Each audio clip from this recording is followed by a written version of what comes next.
Aysén Echeverry. Ella es directora nacional de la Agencia Nacional de Investigación y Desarrollo. Bienvenida a Vox Populi, Aysén. Hola Dante, muy buenas tardes y muchas gracias por tenernos en el programa. Por supuesto, es un placer para nosotros también. Directora, queríamos saber a qué se dedica a grandes rasgos esta Agencia Nacional de Investigación y Desarrollo. Por supuesto, la Agencia Nacional de Investigación y Desarrollo, ANID, es la continuadora de CONICIT. CONICIT fue durante 52, 53 años prácticamente la principal agencia del gobierno que financiaba el desarrollo científico y tecnológico de nuestro país. Con la creación del Ministerio de Ciencia, hace algunos años atrás, la aprobación de la ley y luego el inicio de operación del Ministerio este año, CONICIT se transforma en la nueva Agencia Nacional de Investigación y Desarrollo, que toma muchos de los instrumentos y las funciones que tenía CONICIT, pero también se pone el desafío de cómo podemos, desde esta agencia, ayudar o contribuir a que el conocimiento que se genera con el financiamiento de la agencia, es decir, los proyectos científicos que se desarrollan con nuestros instrumentos, lleguen a una comunidad más amplia y ese conocimiento pueda aprovecharse por muchos más actores de los que hoy día lo están haciendo. Perfecto. Y bien, dentro de ese mismo marco que usted explicaba, se encuentra abierta una consulta pública que recoge opiniones de la ciudadanía en torno a una nueva política de acceso abierto a la información científica y datos de la investigación que sería implementada por la ANID a partir del próximo año. Efectivamente. Déjame quizás retroceder un poco para explicar cuál es el resultado de lo que nosotros financiamos. Hoy día nuestra agencia financia becas para estudiar. Nosotros tenemos estudiantes de magíster y doctorado tanto en Chile como en el extranjero que se financian con el presupuesto de la agencia. Y como resultado de esos proyectos, esas personas crean o desarrollan una investigación cuyo resultado es o un paper de investigación o una tesis de doctorado u otros productos científicos, ¿verdad? Esos son nuestros estudiantes. Luego de eso financiamos proyectos de investigación individual en todas las líneas del conocimiento. Hoy día todos los investigadores de Chile tienen acceso a distintas fuentes de financiamiento. Una de ellas, y probablemente la más importante, es Fondesit, que lo que les entrega es recursos para poder desarrollar una línea de investigación con mucho más profundidad de lo que harían, por ejemplo, en un doctorado. Y así tenemos Fondesit en las áreas de las ciencias sociales, de la psicología, de la educación, de las ciencias naturales, en biología, en medicina. Tenemos más de 30 áreas distintas consolidadas donde investigadores de todo el país presentan proyectos y los financian. Y de nuevo, como resultado de ese trabajo, se generan papers científicos, se generan grupos de investigación, se forma a más capital humano. Estos mismos investigadores forman a nuevas generaciones de investigadores. En fin, se publican libros, incluso se crean obras artísticas en algunos de ellos. Entonces, proyectos de investigación. Y luego, siguiendo con el trabajo que hace la agencia, desde la agencia sale también parte importante del financiamiento de nuestros centros de investigación. Chile cuenta con una red de centros de investigación en distintas áreas. Estos centros lo que hacen es profundizar en temáticas vinculadas a distintas líneas de la ciencia, ahora de manera transdisciplinaria y combinando el conocimiento de muchos actores, y esos centros tienen financiamiento por parte de la agencia también. Y ahí, al igual como ocurre con los proyectos de investigación individual, aquí se generan libros, papers, capacidades, seminarios, en fin, una serie de productos que son el resultado y cómo se materializa el conocimiento que se genera. Cuando creamos la agencia, pensamos, bueno, ¿cómo podemos hacernos cargo de este mandato de aprovechar y disponibilizar de mejor manera todo este conocimiento? Y para eso creamos un área nueva que se llama Redes, Estrategia y Conocimiento, REC, que tiene por función articular a todos estos actores del sistema, es decir, entender cómo el trabajo que se está haciendo como resultado de los proyectos Fondesit o las necesidades que tenemos en inserción o incluso el trabajo que están haciendo algunos centros podrían beneficiarse con colaboraciones internacionales, pudieran requerir una manifestación territorial, por ejemplo, estar vinculado mejor con el trabajo que se hace en regiones, y de esa manera empezar a ayudar a que esto funcione como un sistema donde todas las piezas están conectadas. Desde ese grupo, que también administra este conocimiento científico que se genera, venían trabajando hace muchos años en una idea de, bueno, ¿cómo podemos hacer una política para que la información científica y los datos científicos que se generan con el financiamiento de la agencia estén abiertos y sean públicos? Y ese fue el origen del documento al que tú hacías referencia, que efectivamente es una política que hoy día está en consulta pública y que lo que busca hacer es entender cuáles son no solo las necesidades, sino que cuál es la opinión de toda nuestra comunidad, científicos, no científicos, de cualquiera que esté interesado, en cómo debieran tratarse esta información y estos datos. Déjame darte un ejemplo súper concreto y que tiene que ver con la región de Magallanes también. Por favor. Hoy día Chile es un país muy largo y flaco, todos sabemos, y tiene territorio en el área antártica y subantártica, ¿verdad? Que es un sector geográfico especialmente relevante para los estudios de cambio climático, porque las fluctuaciones que tiene el ecosistema en el espacio antártico y subantártico son mucho mayores que en el Ecuador, por ejemplo. Y por lo tanto, es muy importante que la comunidad científica mida esos impactos, que sepamos cómo cambia la temperatura del mar, cómo cambia la línea de alta marea, por ejemplo, a raíz del cambio climático, cómo se modifican los tiempos de las migraciones de los pájaros en esta zona, ¿verdad? Nosotros tenemos a muchos científicos que están investigando eso, y cuando investigan generan, por un lado, datos. Un dato podría ser, por ejemplo, la variación de la temperatura del océano en Magallanes en los últimos 10 años, y eso es una base de datos que se genera en un computador, y productos científicos, que es el documento que describe la variación de la temperatura del mar. Esas dos cosas son útiles para todos los científicos del mundo, para todos los científicos que están trabajando en cambio climático, porque de esos datos pueden generar nuevas investigaciones. A lo que apunta la política es a entender cómo podemos hacer que esos datos efectivamente estén disponibles, y así no solo un científico de Magallanes, sino que un científico que está en Arica o en Nueva Zelanda o en Santiago o en cualquier parte pueda acceder a esos datos sin tener que ir y medir de nuevo y generar mayor conocimiento a partir de lo que ahí se hace. En el fondo es como esto, que es información y conocimiento, y por lo tanto tiene características de bien público muy importantes, nosotros lo podemos poner a disposición de todos para generar más conocimiento a partir de la misma información. Perfecto, queda claro. Ahora, respecto de, bueno, es una consulta que seguramente va a estar centrada en quienes conforman este mundo científico, que son ellos quienes deben valorar de qué manera su trabajo debe quedar disponible con sus colegas de tanto, como tú decías, del norte del país, el caso de Magallanes, o con el resto del mundo.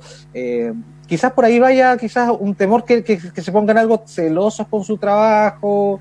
No lo sé, ¿por dónde podrían ir los temores? Porque como idea suena genial, pero dejar abierto a la comunidad, digamos, libremente mi trabajo, igual me produce ciertos temores, por decirlo de alguna forma. Totalmente, totalmente. Aquí el mundo científico es un mundo altamente competitivo. Los científicos compiten por financiamiento, compiten por publicaciones, compiten en muchos ámbitos, y eso es una parte bien relevante en el quehacer científico, y nosotros lo vemos todos los días, no necesariamente vinculado a la excelencia, porque de la colaboración también aparece excelencia, pero es parte de cómo trabaja. Claro. Entonces, eso que tú mencionas ha sido una preocupación no solo de nosotros, sino que de las agencias de financiamiento alrededor del mundo que han emprendido iniciativas similares a esta. Hoy día existe un cierto consenso a nivel internacional de que es importante compartir los datos y compartir la información científica, pero también hay que tener los resguardos que permiten que el mundo científico, con las reglas del juego que tienen y con la competencia que ahí existe todavía, tenga herramientas para desarrollarse. Entonces, ¿qué ocurre? Ocurre que hay, dependiendo de las disciplinas, distintos mecanismos para proteger eso. Tomemos el caso de la astronomía. La astronomía, contrario a lo que muchos creen, no es solo mirar por un telescopio, sino que los astrónomos lo que miran son muchos números y bases de datos con mucha información en sus computadores, porque lo que los observatorios captan, que son sensores, es información.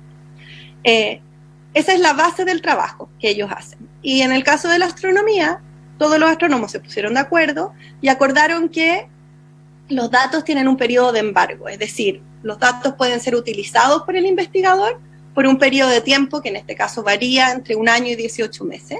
Durante ese tiempo ese investigador puede hacer lo que quiera con esos datos, puede generar sus papers, puede publicar, puede ser el primero porque es el que accedió a esa información primero, y luego de eso se publica, y al publicarse cualquiera puede hacer uso de ellos. Esos periodos, que se llaman periodos de embargo, que es el tiempo en que la información se mantiene en reserva, varían dependiendo de las disciplinas. En algunos casos implican que la información no se puede disponibilizar nunca. Estamos hablando, por ejemplo... ¿Medicamentos? Medicamentos o psicología, es un punto súper relevante. Una persona que hace una investigación en área de la psicología, qué sé yo. Pongamos el ejemplo de los efectos en violencia intrafamiliar a raíz de las cuarentenas y el estado de confinamiento en el que estamos hoy día. Es un estudio sociológico mezclado con psicología, donde probablemente se haga un trabajo de campo y se recojan nombres de personas, su edad, dónde viven, su condición socioeconómica, etc. Esa es información que es altamente sensible. ¿Es información que debiera estar pública para todo el mundo para hacer investigación? Probablemente no. Yo me atrevería a decir no solo probablemente, no, eso no debiera estar público para todo el mundo. ¿Significa eso que no se puede hacer investigación en torno a esos datos? Tampoco. Hay que encontrar los mecanismos de que esos datos queden anonimizados, de tiempo para poder proteger esa información, etc. Entonces, parte del ejercicio de la consulta es entender las particularidades de cada una de las disciplinas, de cada una de las áreas de la ciencia, e ir ajustándola a lo que cada uno de ellos necesita. Perfecto, queda absolutamente claro. Ahora bien, como conversábamos un cachito antes de salir al aire, hace pocos días asumió el nuevo ministro de Salud, Enrique París, y desde ya manifestó una intención de invitar constantemente al mundo científico a participar dentro de esta digamos, colaboración nacional que se debería hacer para enfrentar la pandemia desde distintos ámbitos. Desde el ámbito de lo que es la ciencia, ¿la Agencia Nacional de Investigación y Desarrollo está participando en alguna instancia? Nosotros participamos desde varios ámbitos. Primero, como parte del Ministerio de Ciencia, y como parte del Ministerio de Ciencia estamos involucrados en la estrategia que como país se está diseñando y se está implementando para efectos del coronavirus.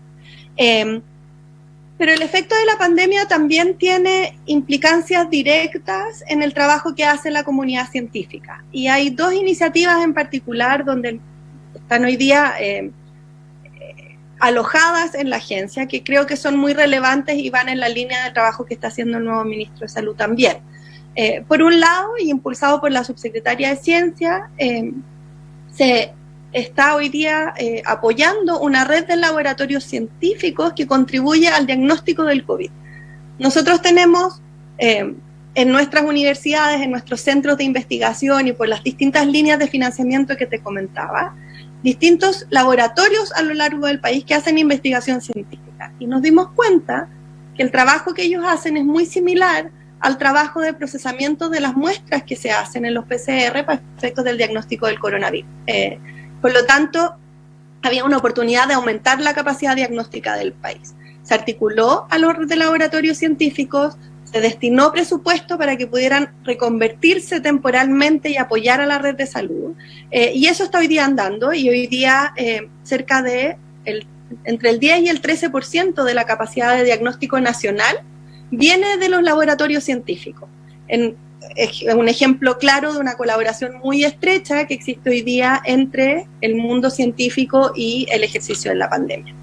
Y la segunda iniciativa, que es una que al menos a mí me fascina, es que el rol de la comunidad científica no es solo relevante hoy día que estamos en medio de la crisis. La comunidad científica no solo tiene un rol muy importante en el diagnóstico, en contribuir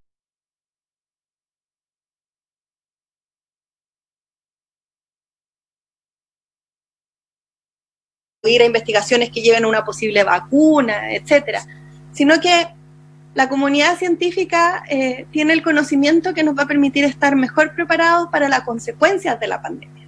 Cuando pasen 6 meses y nos preguntemos, bueno, ¿qué efecto tuvo en la educación de nuestros hijos que estuvieran aprendiendo a distancia durante estos 6 meses?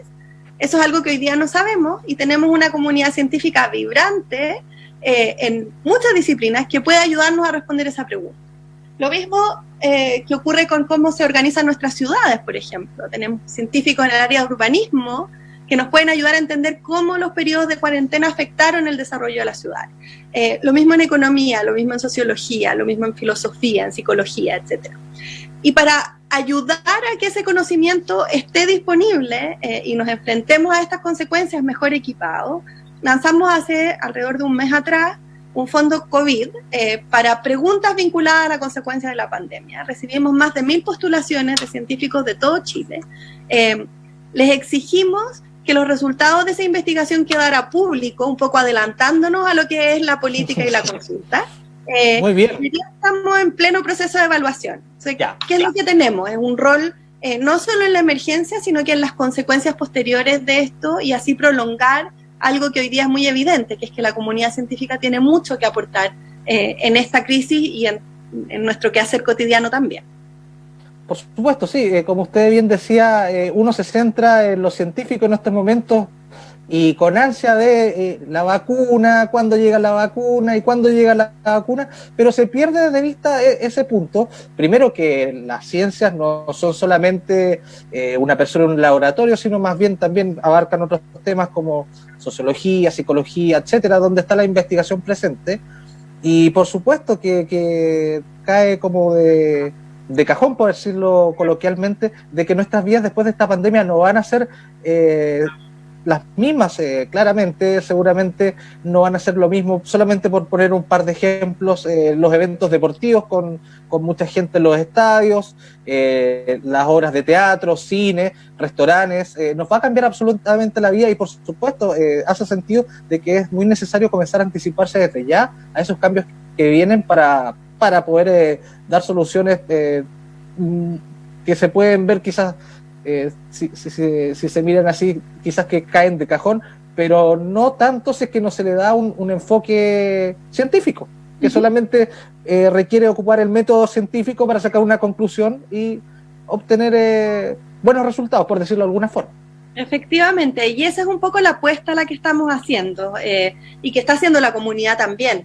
Nosotros aquí somos facilitadores de un proceso, pero finalmente esto ocurre porque tenemos una comunidad científica detrás que es madura, que está organizada y que está súper disponible a contribuir con el país para poder avanzar en estos momentos tan difíciles. Pero efectivamente, el desafío de entender cómo el conocimiento es más que lo que ocurre en el laboratorio, hoy día la pandemia nos está dando una oportunidad de mostrarlo con hechos ciertos y concretos, y nuestro rol como ANID es poder entregar los mecanismos para que ello ocurra, y por eso este fondo que te comentaba es uno que nos gusta tanto. Esta política que estamos lanzando va en esa dirección y que contribuye no solo a los científicos, sino que a los profesores en las escuelas, por ejemplo. Ahí hay un infinito mundo de información que podrían utilizar y la idea es que puedan acceder a eso también. Por supuesto, bueno, y solamente con la educación, no solamente escolar, universitaria, etcétera, a distancia. Bueno, este mismo programa ya no se realiza a través desde el estudio formalmente. Bueno, espero próximamente volver al estudio, pero las clases, los niños, ¿cómo les va a afectar estar tantas horas sentados solos frente a una pantalla? Porque antes los niños podían interactuar con el compañerito, las horas de recreo que eran muy saludables para conversar con el compañero, etcétera. Todas esas cosas van a ir cambiando y es necesario, por supuesto, un apoyo científico para encontrar las respuestas que puedan dar luces de cómo pueda seguir la vida más adelante. Exactamente, esa es la tarea en la que estamos enfocados nosotros también. Perfecto. Aysén Echeverry, directora nacional de la Agencia Nacional de Investigación de Desarrollo. Agradecemos este contacto y la dejamos invitada desde ya a un próximo programa de Vox Populi 2020 a seguir comentando